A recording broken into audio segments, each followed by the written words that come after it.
Welcome back to another episode of TikTok Famous Podcast. And today I have Amber Chiapetto, adopted at 2, returned to the foster care system at 14, and moved through 3 homes in a single year before finding the family who finally saw her. Today she shares her story with honesty, heart, and a mission to bring real awareness and reform to foster care and adoption. Her voice is helping thousands feel seen, supported, and less alone. So stay with us. You're listening to the TikTok Famous Podcast, where viral fame meets raw reality. Join your host, Meredith Willits, as she dives deep with your favorite creators to uncover the real stories behind the scroll, the highs, the lows, the algorithm chaos, and everything in between. This is not your average interview. This is the TikTok Famous Podcast. Amber, thank you so much for being here with us today. I so appreciate your just everything about you. I love. So thank you for being here. Absolutely. My pleasure. So I was talking to a few people about our interview today, and everyone's like shook. Like everybody that I talked to, they don't even believe this is a real thing, but it is. Yeah, it is. A lot of people don't believe that you can return your adopted child to the system, but in America especially, yeah, you can. And it's not a difficult process. So when I listened to your video, you talk about like, I was returned, right? I was returned to the foster care system. I almost would prefer it to be spoken about like, no, I was given up for adoption at age 14. Because once you're someone's child, aren't you supposed to be their child forever? And so to then, quote, get rid of you, it would have to be that you were given up for adoption. Right. Yeah. And that's why I have kind of labeled it, and so have a lot of other people, as being unadopted. Like, it sounds like a really harsh word to say unadopted, but it's the harsh reality that it does happen. Thousands of children every year are returned to the foster care system, either because the parent grew tired of the child, didn't want to parent them anymore. They found the child to be too difficult, or they had changes in their own family biologically that they no longer saw for lack of a better word, need to keep this adopted child in their family. How often do you think this actually happens? The last thing I've read, it's difficult to find data on the amount of children who are returned to the foster care system after an adoption. Probably likely for good reason. It's probably something that they don't want to have data on to be available to the public. But it's estimated that around 5,000 children are returned to the system every single year after being adopted, which, 5,000 children over the course of 365 days in comparison to, how many children enter the system every day. Probably doesn't seem like a large number, but that's a lot of kids. So that's a lot of trauma. Absolutely. A lot of trauma. So can you talk about, take us back to your up for adoption at age 2, if you want to talk about that. But let's talk about how we got to age 14, where your mom is more or less having you arrested. Right. Unexpectedly and just randomly. So yeah. We can talk a little bit about when I was 2. That's not a lot that I've shared on my TikTok. But pretty much my biological parents could not care for me, just given mostly substance abuse. They were both addicted. And they had children previously that they had also lost to the system. So when I was 2, my biological mother made the decision to sign me over to my maternal grandmother. And my maternal grandmother adopted me. So my maternal grandma actually adopted my biological mom when my biological mom, Cindy, was a child. And then Cindy grew up, had me, signed me over to Patricia, her mom, my maternal grandmother. My family home during my childhood was strict, to say the least. My mother was elderly. She was Southern, so she had a lot of those. It's okay. Hold on a second. You're muted on my end. Let's see here. Unmute. Let's see here. It says you're still muted. Can you hear me now? Yep, there you go. Okay. I apologize. I don't know. We're having some technical difficulties today. That's all right. It happened. So let me ask you. So you were given to your biological maternal grandmother. No, you My were adopted maternal grandmother. Yeah, because she so had adopted my biological mom as a child as well. so the person that adopted your mother then had you, then your Yes. mother gave you to the woman who adopted her. Yes. Yeah. Okay. And she was older, obviously, and now Right. she's here raising a 2-year-old, In her Southern, 60s. Yeah. in her 60s, 0 patience, and here we I go. would say there were times my mother probably had good patience, but there were a lot of times she also did not, and she parented in a way that I wouldn't parent my children. Just it was abusive in nature, physically, mentally, emotionally. So, yeah, that was difficult to grow up in that environment. I remember once when I was 5, she told me that it was embarrassing for me to call her grandma, because I still called her grandma at that point. That's how I had known her from 0 to 2. And I was to only call her mom. And so that's when the switch from grandma to mom happened. Okay. So she specifically said, call me mom in at all times. What would be embarrassing about that? If you'd always called her grandma, why would she all of a sudden want you to call her mom? Sorry, it disconnected again. I was trying to connect it. Why would it be? I never understood that either, but I was, really young. So I just was like, okay, you just kind of do mostly what you're told at 5 years old. Especially whenever you were in a household like I was raised in, you listen. Now, I know you had siblings. So how were those siblings? Where'd they come from? They all came from various avenues of foster care as well. So my mom was a foster parent for, at that point in her life, probably like 30 years by the time she got me. She fostered over 200 children in her life, adopted, I think, 15 or 16 kids. So she had adult children that were moved out and had their own families that she had adopted. She had 2 biological sons as well from her marriage. Her husband had passed by the time she adopted me, so I never knew him. But they did have 2 biological children. And then just various foster and adoptive children. So, but as far as the number of children that lived in the house with me, there was 4 other girls besides myself, and then 2 boys. You can't know the psyche. I'm going to call her mom, grandma, your mom, whatever. I've never really known what to, because people ask all the time on my TikTok, like, why do you still call her mom after everything that happened?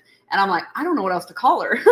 Right. It's a complicated family tree. So I don't know. Right. That's a tough one. So if you were to kind of hone in on the experience, looking back, from way out here, knowing what you know, why was she adopting and fostering all of these kids? Was she in an addiction? Was she getting the money? What the heck was she doing this if obviously she's like, what was that all about, do you think? I don't know. I can't really speak to that. I do know in the time that she raised me, she never had a traditional job. So I can't say that she did it for the money that you get for fostering and adopting children, because I don't know what kind of money she lived off from the death of her husband, right? I'm a child. I don't have access to her financial records.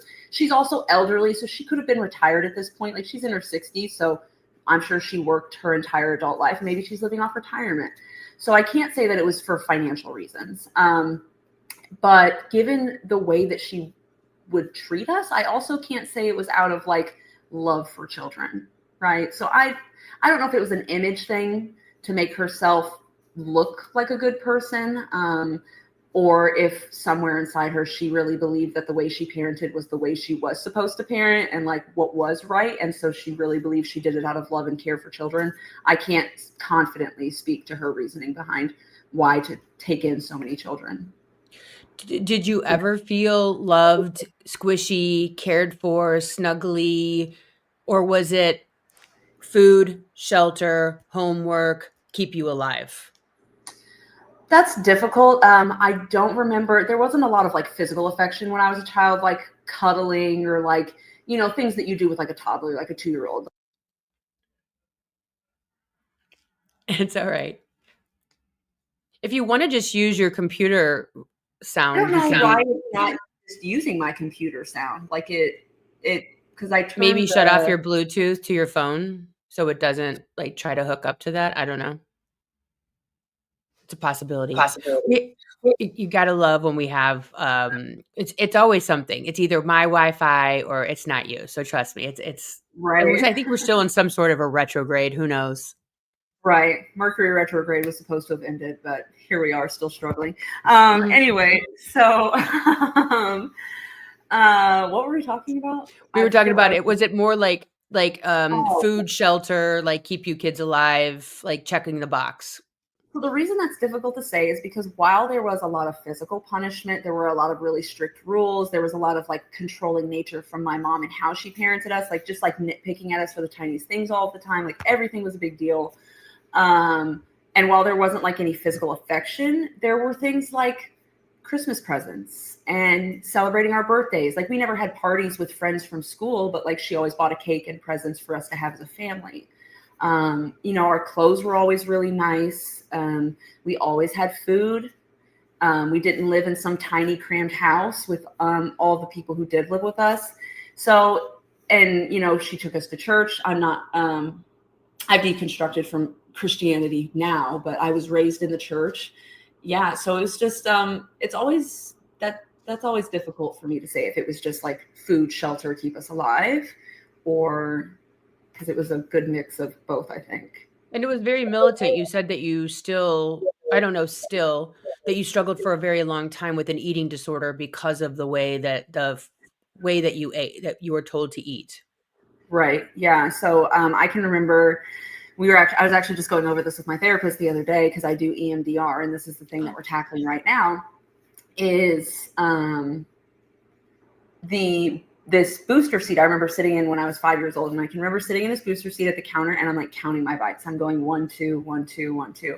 And so I've kind of had this like OCD develop around food where I have to ensure that I take like an even number of bites and an even number of drinks. And like when my body is under a great amount of stress, it will stop eating. And so then I tend to I fluctuate in weight a lot. Yeah, so the way that mealtime went when I was a child definitely affected who I am as an adult. Was she like, you have to eat all your food, or was she like, what was her crazy? It was that you had to eat all of your food, which I don't think is a bad thing. When you're doing it in a way that is not abusive. So force feeding children food that they don't like, and when they get sick after being force fed, giving them more to eat, like, you know what I mean? And she would time us. And if you didn't eat in the window of time, you would get hit and sent to your room for the night. And sometimes it seemed like she intentionally made things that were really gross for us to eat.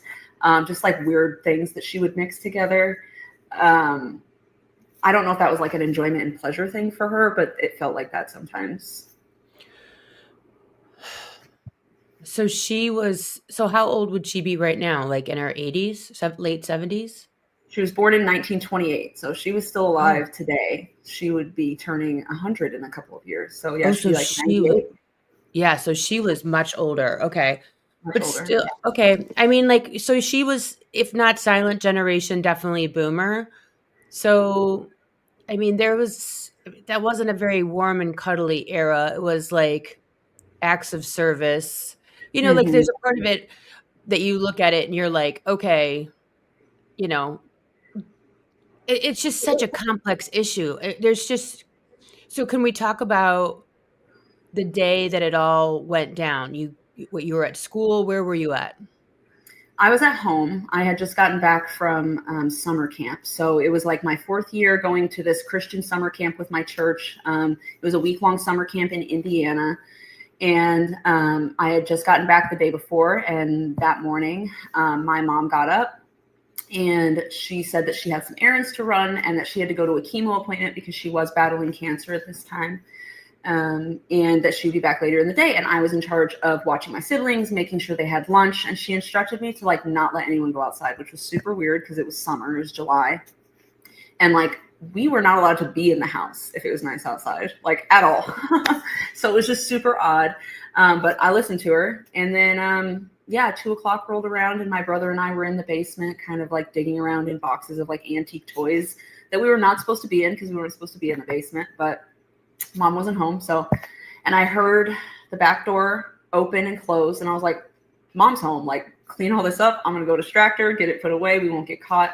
And I ran up the basement stairs and down the hallway to turn towards the kitchen.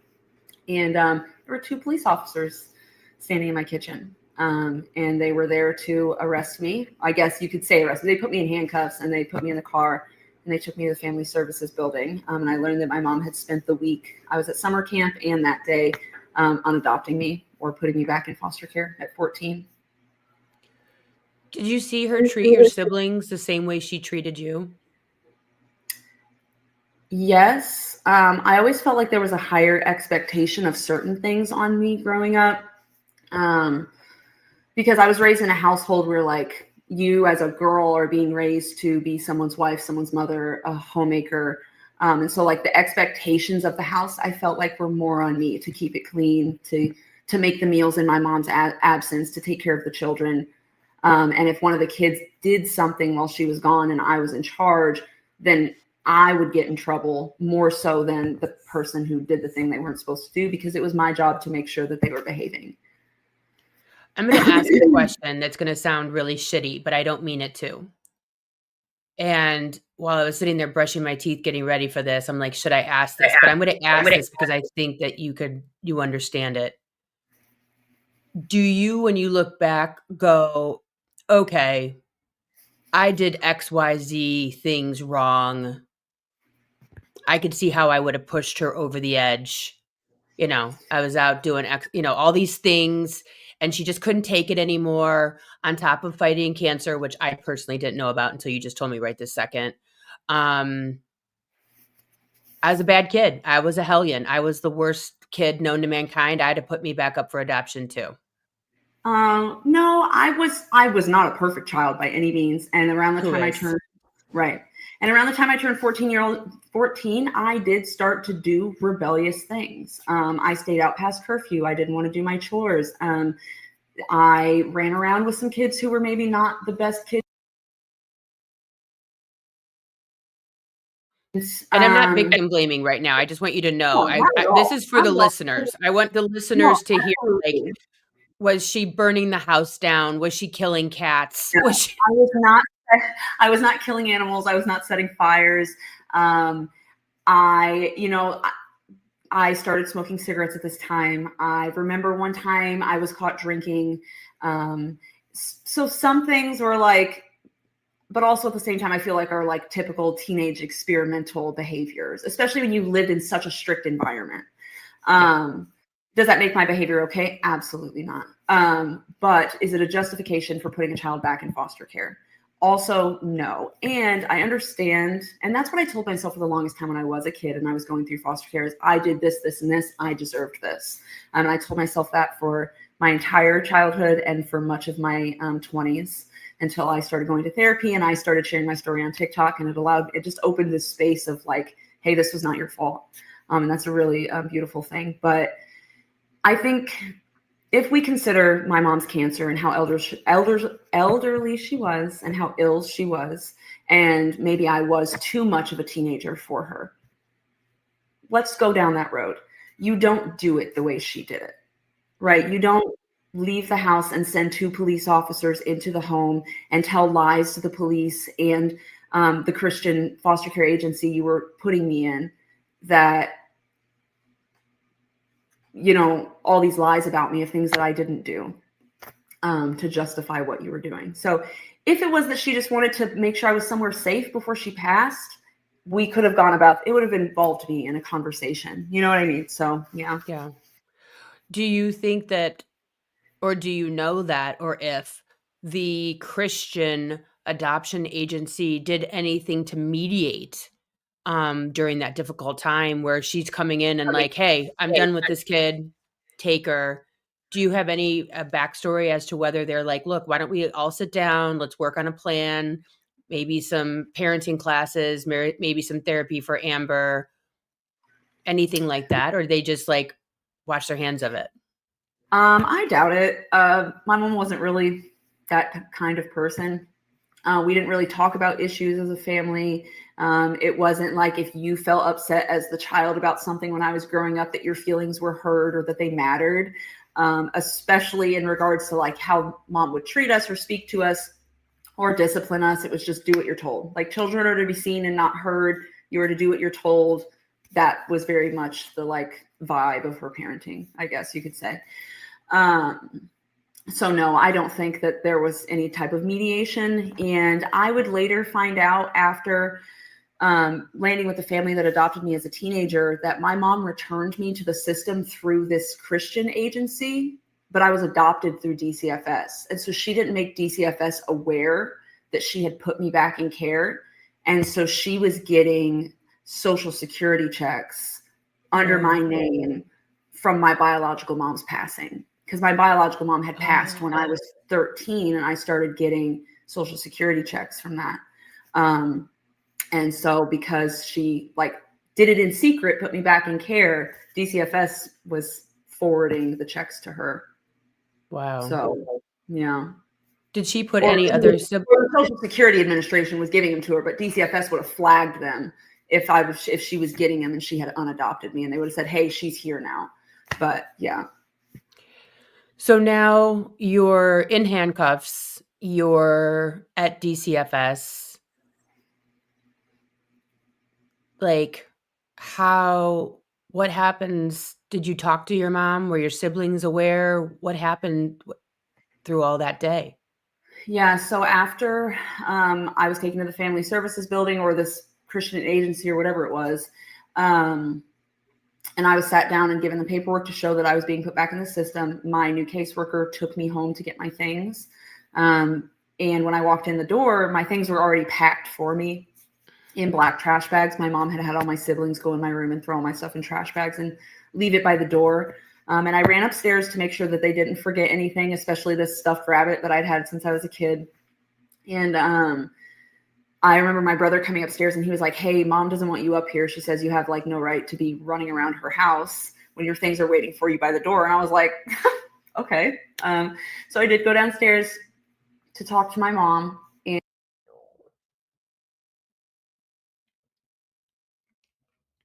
You're fine.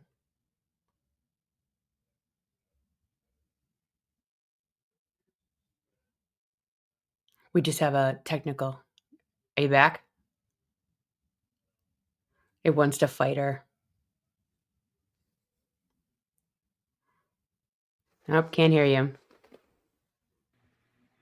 there it goes. There we go. Yep. Okay. 2 seconds. Yeah. So I went downstairs and, tried to talk to my mom, asked her why she was doing this, asked her not to do it. And she just looked at me and she said, "Amber, just go." And so I walked out and I punched the wall on my way out, not enough to like make a hole, but I remember that was like the very first time I ever like physically got angry and hit something or someone. And I go outside and I start putting my things in my caseworker's car, and my brother comes outside and he's like, "Amber, mom wanted me to come out and tell you that she loves you." And when I was a kid, I truly believed that my mom sent him out to tell me that. But because I even remember like yelling back into the house that I loved her too. And like as an adult now, I know that it was probably just my brother like trying to protect me any way that he could, just to try and make me feel better about the situation. Yeah. I don't know if anyone knew about it before. I'm sorry. That's all right. That's all that grief coming out of them lungs. Mm-hmm. So, yeah, I don't think that any.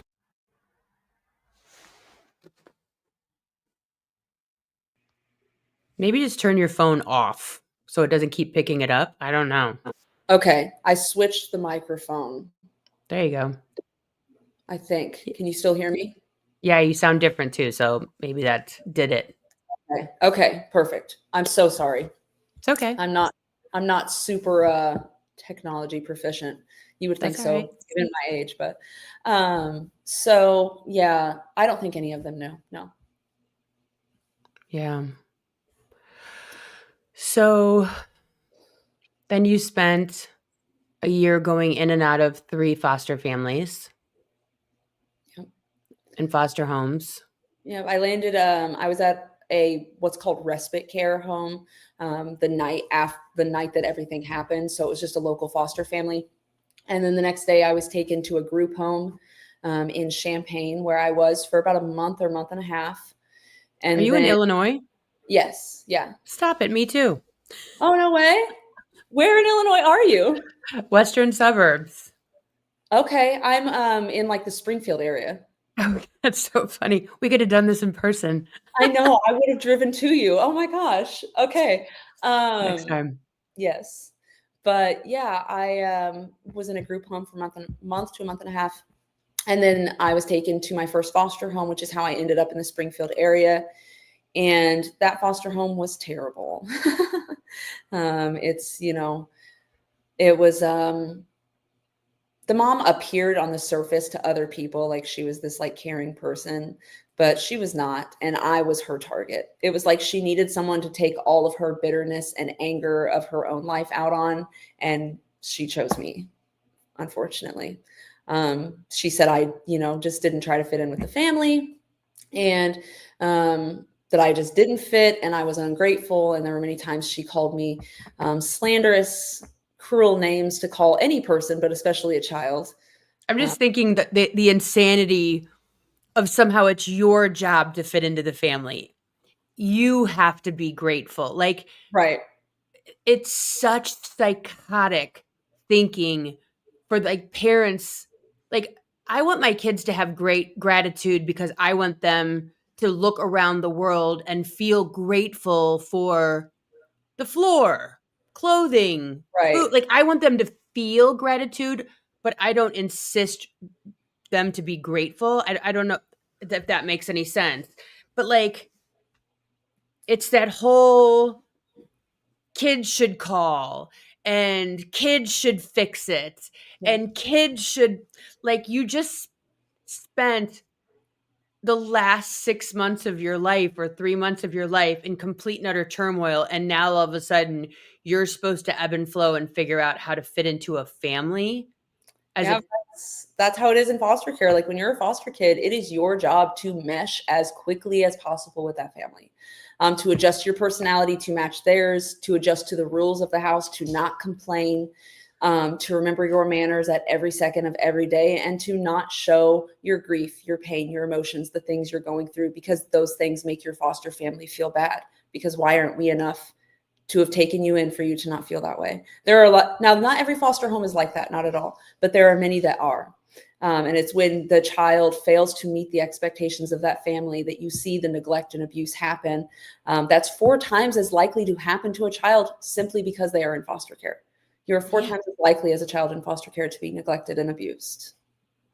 I mean, I just look at it, like, so I have 2 at home. I have a 17-year-old and a 14-year-old. And there's expectations that are, verbalized. I'm working on that even now more than ever. Like, I'm really working on like expectation, time, and then, cause and effect, right? Like, but at the same time, I know it's my responsibility to be the brain in the house. Like, right. I have to be the mind that goes, okay, they're going through a lot at school. They're XY, friendships, boyfriend, social, sports. Okay, how can I hold them accountable, but also not make their life more difficult? Right. And in holding your children accountable when they don't maybe meet your level of expectation, because they are kids and they're going through a lot, like you said, and we all have our own things happening. Even when they don't meet those expectations, you don't take away their entire sense of security and safety and shelter and food. And that's what happens to children in foster care. These families say, oh, like, you're not meeting our expectations. You don't deserve a home. Please go back where you came from and go find someone who actually wants to deal with you. Like that's what happens every single day to children in care. And they're just being bounced around the system. And a child lives in an average of 3 homes per year when in foster care. When you look at it, from your perspective, because we can only talk about your perspective and maybe kind of paying attention to your siblings and foster family, the kids in foster care. Do you think that there's a general feeling by foster parents and adoptive parents, or you can say that there's a difference, right? And this is a generalized statement for the most part, that kids should be grateful, Yes. whether Absolutely. they're adopted or in the foster. You should be grateful I adopted you. You should be grateful that you are in my foster care system, and I'm helping you, more so than maybe a biological parent to a biological child. A child in foster care or a child who is adopted is held to a higher standard of everything over a biological child. With 10 times more issues. Right. And sometimes I don't even think it's intentional. I think for some parents it's subconscious, but children who are adopted or fostered are held to a higher level of expectation and standard than that family's biological children. Do you think that those children are also looked at? This is such a fascinating conversation. Do you also think that they are looked at as broken? So you're flawed, so I'm going to watch everything that you're doing because you're flawed. But I'm also going to hold you to a higher standard than my own children. And also you should be grateful. And also I'm not going to pay attention to the mental health crisis that you're probably in every minute of every day, and may or may not do anything to help you through that. Yeah, it's a perfect storm. It's a complicated question. And I think what makes it difficult as well is because every time a child is taken from a home, their caseworker has to document why that family is making that child leave. So they, interview the foster parent and they say, what have you experienced with this child? Why are you wishing for them to be removed from your home? And that case file follows that child to every home they will see after that. The caseworker will bring the child to the new foster family and say, hey, here's a brief history. This is what she's been through. This is why she's in care. This is what the last foster family had to say. Like, just to give you some background knowledge of what you're dealing with. And depending on the report given by that previous foster family or the caseworker to the new foster parent, it really creates an idea in the new family's head of what that child is like already. That they're bad, that they're troubled, that they, are just difficult to handle, that they're very emotional, that they have angry outbursts, that they sleep a lot and are depressed. So then I think that really affects how that foster family is going to treat that child, watch that child, talk to them. If you tell someone that you're bringing a child into their home that, can get angry sometimes or is troubled or doesn't listen, that parent's going to be like right on top of them. And that no fresh start. Right. There's no fresh start. You already have an opinion of me before I walked in your door. And also that situation may have been caused from those foster parents, and then a new set of eyes. There's a totally different energy to that house, to that family, to that school system, whatever. Like, you never escape. It's like you never escape your social media screw ups. You never escape your foster family file. Right. It feels like you're watched like you're a criminal. So like coming out of foster care, and I can't speak to what it actually feels like to like go to jail or prison and come out back into society and how that treatment feels. Jax, please lay down. Lay down. Come on. His nails on the floor. Sit. But it feels like that. Like what I think that would feel like when you go to jail or prison and you re-enter society and how closely everyone watches you and nobody trusts you and you're like forever treated like a criminal on some level. That's what it feels like to be a child in foster care coming into a new foster home, and like how closely they watch you and manage you and the standard that they hold you to that's higher than their own children. It's absolutely wild to have this conversation. And also, like, until I got on TikTok, I didn't realize that there is such a humongous community that is anti-adoption from kids and adults who have been adopted and through the adoption system. Yeah. Like, having people that were adopted come out in droves saying this is the worst system known to mankind. Like, this is Awful. flawed. Like, this is horrible. We should be supporting the people that had the children. Granted, I don't know if like your biological parents wanted to get out of drugs, but like, what did the system do to help them get out of drugs to Right. become the right parents, right? Or, sometimes it's just a financial situation. It's a 16-year-old, it's an 18-year-old, it's a 24-year-old, it's a 30-year-old who can't afford to have children. And so instead of helping that person raise their own child, that child, they're like supported into giving it up for adoption. And some people just don't want to be parents, but they also don't want to have an abortion. Like, there's a myriad of reasons on why the adoption situation is what it is. But I'm amazed at how many people that are adoptees, children that were adopted in and out, are so against the whole system completely. That was new to me since joining TikTok. If you could wave a magic wand outside of the children staying with their parents, what would you do to fix foster care and the adoption system? That is a really complex question because there are a lot of broken parts to the foster care system and they're all like moving at the same time. So it's like, which one is the most important to tackle? Because foster care and adoption is a $5 billion a year industry. That is a lot of money that the federal government pays out to states to reimburse them for their cost of bringing a child into care. But that means that for every child that is brought into care, the state is receiving X amount of dollars for that child coming into care from the federal government.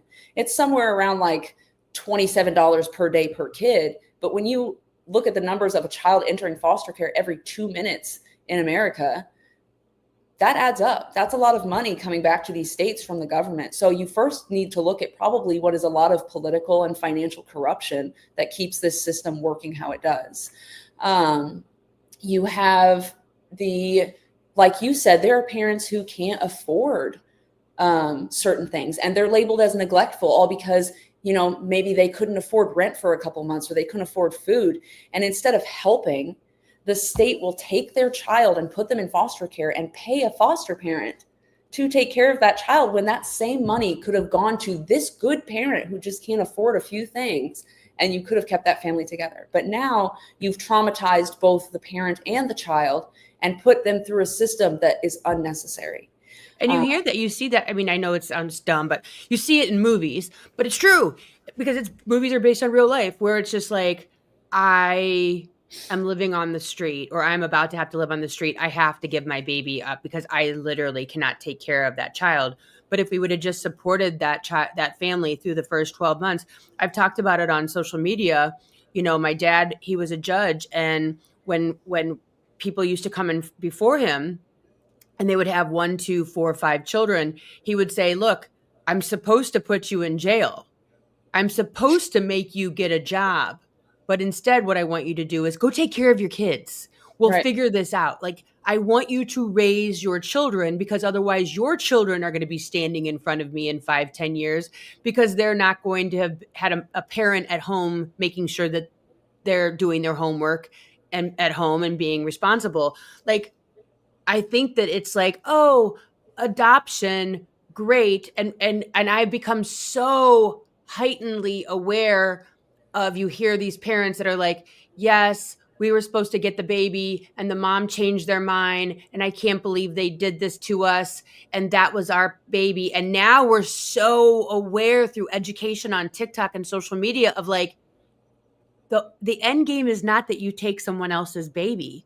The end game is that mother of that newborn somehow is able to take care of that child. Like, or at least be kept in their life. I think people forget how traumatic it is to a child to be separated from its parents, but especially their mother, and especially a newborn. And people don't like to think that it's traumatic to the newborn because it's just a baby. Oh, it won't even remember her. That baby's body, brain, soul, everything remembers its mother. And there are so many studies on what happens in the brain and body of a newborn when they are separated from their mom. And so even those who I'm were literally just adopted, thinking about the fact that we don't want to remove puppies from its mom for at least 8 weeks. right, but we'll rip a newborn out of the arms of its mother Day 2. day 2. Or there was a study put out that showed that 97% of mothers who gave up their babies at birth said that they would have liked to have been a mother, and they could have for $5,000 to allow them to take off work to heal and to buy the basic necessities that you need when a baby first comes home: car seat, bed, diapers, wipes, those types of things. But they felt pressured or manipulated into the decision of giving their child away, because you have various avenues of this. You see a pregnant mom in church and she looks very young, and there are people who are not ashamed to walk up to that young woman and say, we've wanted a baby for the longest time and can't have one, and we know you're in a difficult spot. We could give your baby a wonderful home. You can't provide that to them. You're not in a place to do that. Let us help you. Or some variation of that. There's people on Facebook Marketplace who see a mom asking for help getting diapers and formulas, and will reach out to her and say, well, if you can't afford these things, why don't you let me adopt your baby? I'm better for, you know what I mean? Like, and you hear those stories all the time. I did that to a relative. Yeah. I did that. Oh, did I you? did. Yeah. I reached out to a relative who was pregnant, and I said, because I already had 2 kids, and I said, if you don't think you can handle this, I will raise your baby. And I was in their life, so it wasn't, Yeah. it wouldn't, Yeah. and there's no way out of this person's life. You know what I mean? Like, Mm-hmm. and I said, like, I'll do whatever it takes. I'll take this child on, like, thinking that was a good thing. But now I But now think we that know we're, that it like really pressured these moms into giving up their yes. babies when a majority of them did not want to. And you mentioned earlier people being against adoption. I am not against adoption if it is under the right circumstance. Unfortunately, people are getting involved in foster care and becoming foster parents in the hopes of finding an adopted child. And that is not the goal of foster care. The goal of foster care is reunification. You should be providing this child a safe, stable, nurturing, loving home while they need it, getting them the support they need so that when they go home, they're ready. Because they may have been through things with their parents, but they still want to be with their parents. And there are tools they're going to need to navigate this really difficult system and being taken away from their parent, and maybe even things they were put through with their parent. And hopefully their parent is getting the help they need to be who they need to be when the child does come home. Now, if that doesn't happen, if the parent is unable or unwilling to do what they need to get their child back, and that child becomes available for adoption, by all means. But that should not be your hope and prayer when you are taking in a child from foster care. But if you think about it, adoption is so expensive that if someone wants to have a free adoption, Yeah, the you do only it through way foster care. is foster to adopt. Yep. And then pray to God that parent never gets their kid back. Right.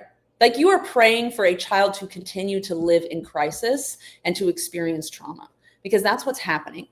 Every time they're pushed and pulled to the system of going to court and having to sit in court with their parent and hear the judge say that the parent hasn't met the standard yet that they need to, all that tells that child is, wow, I'm sitting in this courtroom and I can't go home with my mom today because I'm not good enough for her to get her stuff together.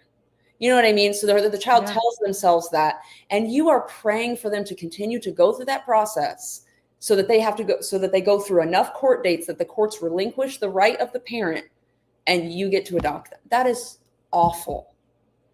It's awful. I'm like literally sick. Right. And people do it every day. That is their hope when they start fostering, is that child will become permanently available to them. I mean, it sounds to me like there needs to be some sort of intervention if there's a mother at risk, right? So whatever that means, there's a mother, a family at risk who is pregnant.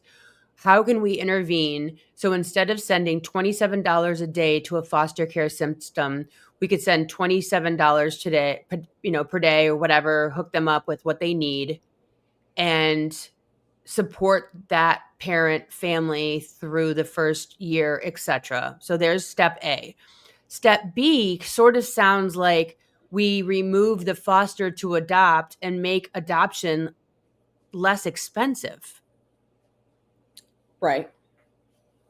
I mean, like I mean, it's like But adoption's that like would what? be good for the politicians who manage the $5 billion a year that make up the foster care industry. So So it's so funny because recently I've always sat inside of that money is the root of all evil, because like money is also the root of good. Like, right. like you can do a lot of really great things with money, and money is freedom, and you can go travel the world with money and, eat great food, whatever. Give to Falala Foster for Christmas with money. Yes, I have that on my paper. Don't worry. I'm bringing that shit up. But like I look at it sometimes and I'm just like, a lot of the negative comes back to greed. Like it's not just about money, it's about the perversion of systems, the perversion of all the things because of money. It's just crazy. Now you're speaking out. You've grown your platform to, God, 700,000? Where are we at? Like 833,000 last time I Eight, checked. eight, 833.4 thousand last time I right. Like checked. you're like just shy of 1 million followers from just talking. I mean, not just, but you know what I mean. From talking about your journey and also being really vulnerable about what you're going through just in life. I know you're really big into working out. All Yes. us crazy people are. It takes a certain amount of crazy to get abs like you have. But Yeah. It's taken a but long time to get there. yeah, focusing time, effort, and energy into positive, like is in my opinion always a good choice. You just got a new job, I did. and And you I you love also it. you love it. Oh, I good. do. And also, you started Fa La La Foster. So FALALA Foster. Yes. And this is where you have created Amazon wish lists for gifts and so on and so forth to go back to children in foster care. Can you talk about that for a second? Yes. So when I first told my story 5 years ago, my page blew up like crazy. And I jumped from like no followers at all to 600,000 followers. And it was right around the holiday season. And I said, I need to do something with this to give back to children in care. And so, together with my followers, we created Falalala Foster. And it is a Christmas donation program for children in foster care. 1 in 3 children in foster care go without Christmas every single year. And so this is just a way to gather donations for local foster children in my community. We work together with the James Project as well as the Child Advocacy Study Center of UIS to, through the Amazon wish list, gather donations both from my online community and our local community. And you can also make cash donations to the Venmo as well. We've raised $800 in cash donations so far, and we're so close to 100 items from the Amazon wish list being donated. I'm hoping before we reach our deadline, December 6th, this Saturday, that we'll meet that goal. Well, I think we're getting this podcast out today, so I'm definitely going to put this week, so we'll put this in the show notes. So how does someone find that? So you go on to Amazon and like put in a wish list, fa la la la la. So if you go to my TikTok page, they are both linked in my link tree. There's the Falalala Foster Amazon wish list, and then the link to the Venmo as well. And then there's a Falalala Foster 2025 Facebook page as well that I started, and you can find the links there too. Okay, so I'll make sure that all that's in the show notes, because you do have Instagram as well. Yes. And Facebook for this, and then TikTok, and then you have the link tree. So I'll make sure and get those links and put them in the show notes. And I'll also share that on, all the things that I'm doing. I'm starting to try to expand more into Instagram. So what, hun? I'm starting to try and share more on Instagram as well. So yeah. So there's this app I always tell people, Jen, the nurse, she shared about, I guess it's called like repurpose.io. So if you're doing the same thing on one platform as you are on the other, it'll repurpose everything and like throw it to YouTube and all the things. And then you're not like moving and repurpose it, because sometimes it can be a lot. It is. Yeah, it can be. When you look back at all of the things, I just had a conversation with a client about this morning. When you look back at all of the things that you've been through and what you're doing now, do you feel a sense of calm purpose? Yes. I was just talking the other day about the peace that I have felt in my life, especially this year. Because when I first started telling my story on here 5 years ago, it was overwhelming. I did not expect to get the attention and support from it that I did. And that support started my healing process. People ask me all the time, like, where did the healing journey start for you? And it started the day I pressed post on my first story time. And I finally said, I'm not going to be scared of this story anymore. I'm not going to run away from what happened to me. I'm going to face it, and I'm going to tell the truth about what happened to me. And what I found in return was overwhelming love and support from this giant online community that I'd never expected. And yeah. And since then, just continuing the work, continuing the advocacy, continuing to be a voice for those like me who have been through it or are currently going through it, it's brought me my purpose, and it's helped me find my peace. And it feels like I'm doing exactly what I'm meant to, and I'm exactly where I belong, doing what I'm supposed to be doing. I love it so much. I think that so many people go through so many things, obviously not the same as you or anyone else. We all have our story, but our stories are so incredibly powerful to change us and to change and you're as sick as your secrets. Yes. And your fear is your freedom. And as you broke out and you said you hit the story time and you put it out in the world and you're like, screw all of this, people don't realize the power of social media, the power of storytelling, especially when it's your own story, and the freedom that comes with helping people. I heard something one time and it said, if you want to heal yourself, heal others. If you want to heal others, heal yourself. That's And beautiful. Love that. isn't that the best? Yes.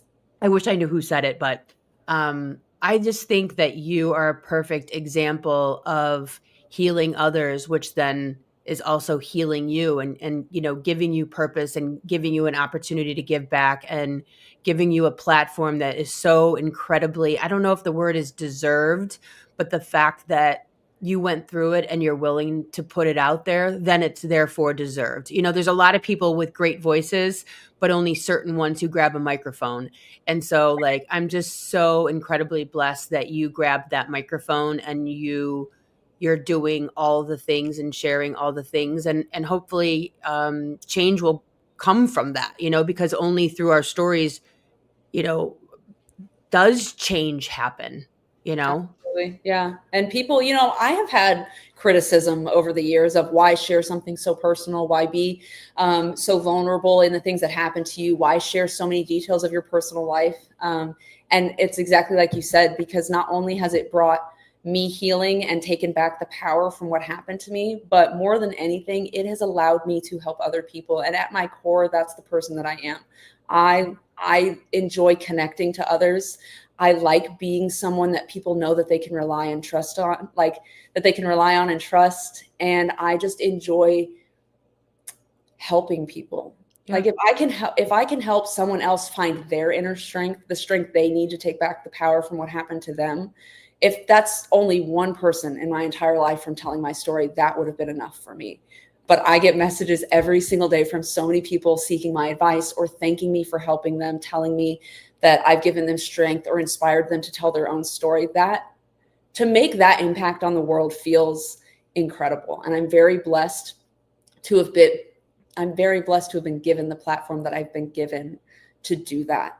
I think what we need to do. You kind of froze. Oh no. What happened?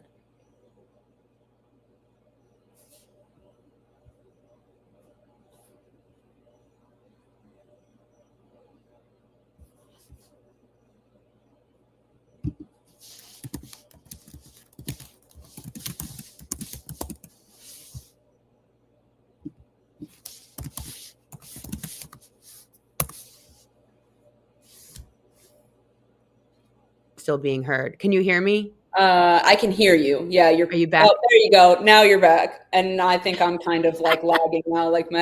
We've had so many technical difficulties. Anyway. I know. God just doesn't, the evil spirits don't want us to get our message out. Lingering.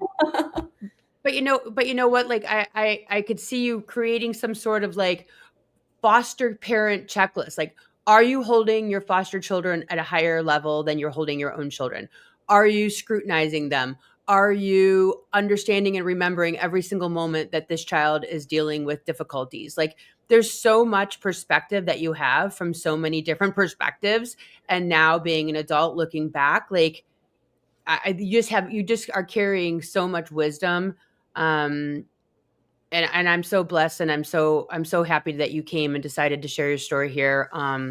Because it's not just about being TikTok famous, and like I said, almost 1 million followers, people listening to your story. That's 1 million individuals whose lives are changing because of your content. That's then spreading to multi-millions of friends, family, coworkers, their children, their children's children. The amount of people's lives that a creator changes is in the multi-millions. Yeah. Infinitum. Because you are just one bit of information can change a person's life that will prevent them from looking harsher at their foster child or like, and I want to tell you, I have 4 children. The oldest is a crazy, wild 29-year-old, and the youngest right now is 14. And each one of them gives me a run for my money in different ways.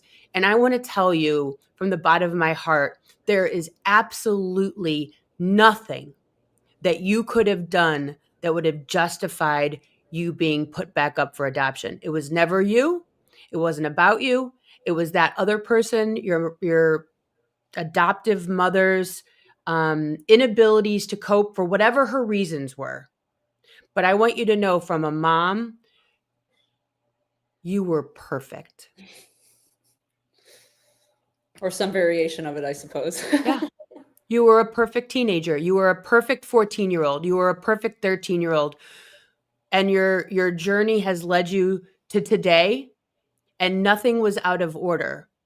You were perfect. You were a perfect teenager. Somehow we got here, and you're using it for good.